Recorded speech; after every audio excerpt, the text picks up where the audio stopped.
네, 오늘 함께 보실 말씀 다니엘서 1장 8절에서 21절까지 말씀입니다. 다니엘서 1장 8절에서 21절까지 말씀입니다.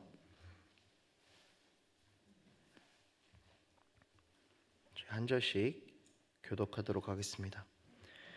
다니엘은 뜻을 정하여 왕의 음식과 그가 마시는 포도주로 자기를 더럽히지 아니하리라 하고 자기를 더럽히지 아니하도록 환관장에게 구하니 하나님이 다니엘로 하여금 환관장에게 은혜와 긍휼을 얻게 하신지라. 환관장이 다니엘에게 이르되 내가 내 주 왕을 두려워하노라. 그가 너희 먹을 것과 너희 마실 것을 지정하셨거늘 너희 얼굴이 초췌하여 같은 또래의 소년들만 못한 것을 그가 보게 할 것이 무엇이냐. 그렇게 되면 너희 때문에 내 머리가 왕 앞에서 위태롭게 되리라 하니라. 환관장이 다니엘과 하나냐와 미사엘과 아사랴를 감독하게 한 자에게 다니엘 청하오니 당신의 종들을 열흘 동안 시험하여 채식을 주어 먹게 하고 물을 주어 마시게 한 후에 당신 앞에서 우리의 얼굴과 왕의 음식을 먹는 소년들의 얼굴을 비교하여 보아서 당신이 보는 대로 종들에게 행하소서 하며 그가 그들의 말을 따라 열흘 동안 시험하더니 열흘 후에 그들의 얼굴이 더욱 아름답고 살이 더욱 윤택하여 왕의 음식을 먹는 다른 소년들보다 더 좋아 보인지라. 그리하여 감독하는 자가 그들에게 지정된 음식과 마실 포도주를 제하고 채식을 주니라. 하나님이 내 소년에게 학문을 주시고 모든 서적을 깨닫게 하시고 지혜를 주셨습니다. 왕이 말한 대로 그들을 불러들일 기한이 찼으므로 환관장이 그들을 느부갓네살 앞으로 데리고 가니 왕이 그들과 말하여 보매 무리 중에 다니엘과 하나냐와 미사엘과 아사랴와 같은 자가 없으므로 그들을 왕 앞에 서게 하고 왕이 그들에게 모든 일을 묻는 중에 그 지혜와 총명이 온 나라 박수와 술객보다 10배나 나은 줄을 아니라. 다니엘은 고레스 왕 원년까지. 아멘. 다니엘은 이제 세상 속에 부름을 받은 그리스도인들이 어떤 삶을 살아가야 하는가에 대해서 좋은 답변을 해줄 수 있는 그런 책입니다. 이 본문의 다니엘을 이야기를 통해서 세상 가운데 부름을 받은 우리가 어떤 삶을 살기로 다짐해야 할까 이것들을 좀 함께 나눠보는 그런 시간이 되었으면 좋겠습니다. 그리고 또 세상 가운데에서 열심히 믿음을 지키려고 하는 그 하나님의 백성들을 하나님께서 어떻게 돌보시는가 이제 그 은혜를 우리가 또 함께 살펴보았으면 좋겠습니다. 오늘 본문의 내용은 상당히 익숙한 본문입니다. 바벨론 포로로 잡혀온 이스라엘 백성들 중에서 다니엘과 세 친구는 왕궁의 교육을 받을 수 있는 그 선택을 받았습니다.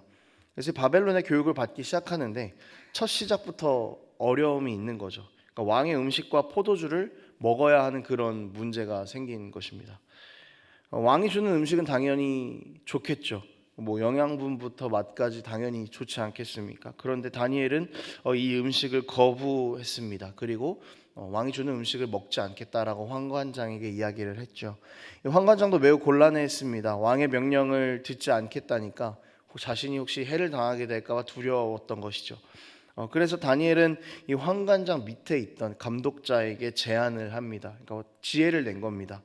그래서 우리는 왕이 주는 음식을 먹지 않고 채식을 하겠습니다. 그리고 열흘 뒤에 이 왕이 주는 음식을 먹은 사람들과 우리의 상태를 한번 비교해 보십시오. 그렇게 제안을 합니다.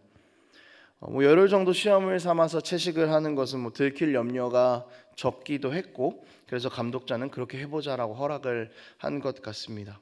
열흘 후에 다니엘과 세 친구의 얼굴빛이 더 좋아진 결과를 맞게 되죠.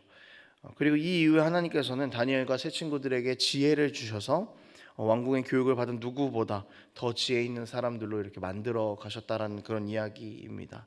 근데 이 짧은 본문 안에는요, 우리가 붙잡아야 할 것들이 있고 또 하나님의 은혜가 군데군데 녹아 있는 것을 확인해 볼 수 있습니다.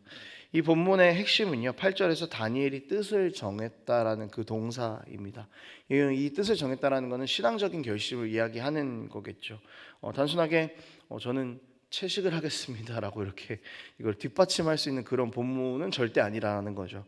왕의 음식을 먹지 않겠다라는 결심을 이 신앙적인 결심과 연결을 시키지 않는다면 그냥 단순하게 다니엘은 채식주의자가 되는 겁니다.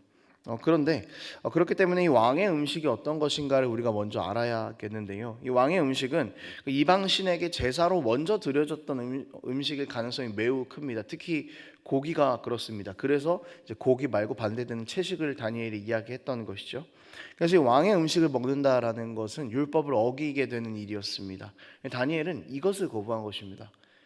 비록 포로가 되어서 이방에 와 있지만 이 안에서도 하나님 백성으로서 그 율법을 지켜가며 하나님 말씀에 순종하면서 그 하나님 백성으로서의 정체성을 지켜나가겠다라는 그런 뜻을 정했다라는 이야기가 되는 것이죠. 미움을 받을 일입니다. 그런데 이상하게 다니엘을 미워한다라는 그런 이야기가 본문에는 전혀 나오지 않습니다. 여기에 조금 포인트가 있는 것 같아요. 채식을 한 것이 어떻게 좋은 음식을 먹는 것보다 얼굴이 좋아질 수 있겠습니까? 먼저 첫 번째로 하나님께서 개입을 하신 거죠. 그러니까 하나님께서 직접적으로 개입하시지 않으시면 다니엘의 행동의 결과는 좋은 결과를 낼 수 없는 결과일 것입니다.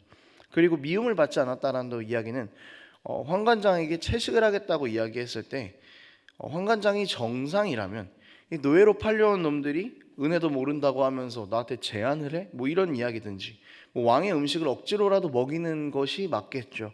그런데 무슨 일인지는 모르겠지만 상당히 곤란해합니다. 그리고 되게 많이 다니엘을 배려해주는 그런 모습이 또 보이죠. 자신의 목숨 때문에 곤란해하며 다니엘의 부탁을 거절하기는 했지만 다니엘의 말에 화를 냈거나 미워했다라는 말은 있지 않습니다. 노예에게 뭔가 또 동등한 상태에서 대화를 하는 그런 모습이 나오는 거죠.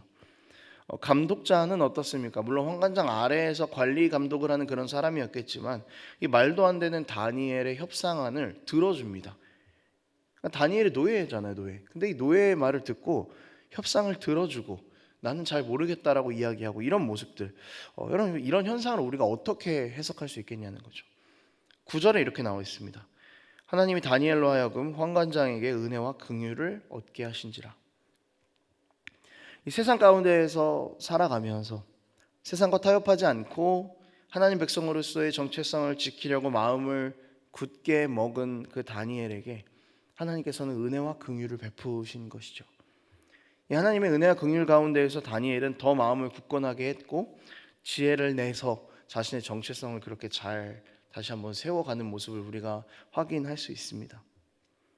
하나님께서 다니엘에게 지혜를 주신 것도 다른 사람보다 더 인정을 받는 결과를 주신 것도 다 하나님께서 개입하셔서 주신 은혜다라는 것이죠. 하나님께서 굳게 잡을 수 있는 마음을 다니엘에게 허락하신 것입니다. 물론 성경이 다니엘은 지혜가 뛰어났고 정말 인정받는 사람이다라고 그렇게 이야기를 하고 있습니다. 그러나 세상에서 지혜 있는 사람으로 서서 하나님의 영광을 전해야 한다라는 말을 그래서 우리가 할 수도 있을 것 같아요. 다니엘처럼 세상 가운데서 지혜로운 사람이 되어야 한다라고 이야기할 수도 있겠습니다만 본문을 보면은 순서상 다니엘의 지혜가 먼저가 아니었던 것이죠.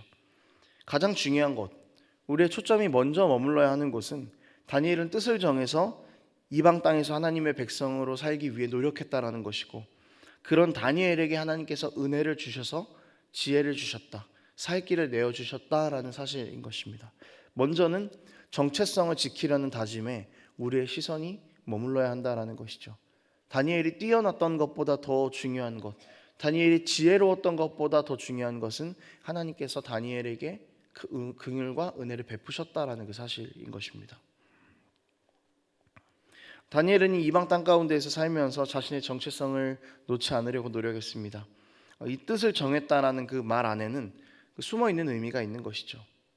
그러니까 믿음을 흔들리게 할 수 있는 그 상황 가운데에서 어떤 일을 해야 될지 뜻을 정했다라는 것입니다. 그리고 다니엘은 몸부림을 친 거죠. 노력을 한 것입니다. 환관장에게 찾아가서 거절을 한번 당했으면 낙심할 법도 했죠. 애초에 환관장에게 찾아간 것조차 엄청난 용기가 필요한 일이지 않겠습니까? 그런데 거절을 당하고도 또 지혜를 냅니다. 그래서 환관장도 감독자도 곤란하지 않을 그 협상안을 가지고 가죠. 그리고 마침내 그 협상을 성공시킵니다. 그러니까 어떻게든 정체성을 놓지 않으려고 발버둥을 친 것입니다. 그리고 마침내 그 자신의 정체성을 지켜내죠. 여러분 다니엘은 그 바벨론이라는 강대국 아래에서 그 이방 땅의 법을 지키며 살아가야 하는 그 처지에 놓여 있었습니다. 그렇게 이방 땅의 법대로 순응해서 살아가다 보면은 바벨론 사람이 되는 거죠. 이방 사람이 되는 것입니다.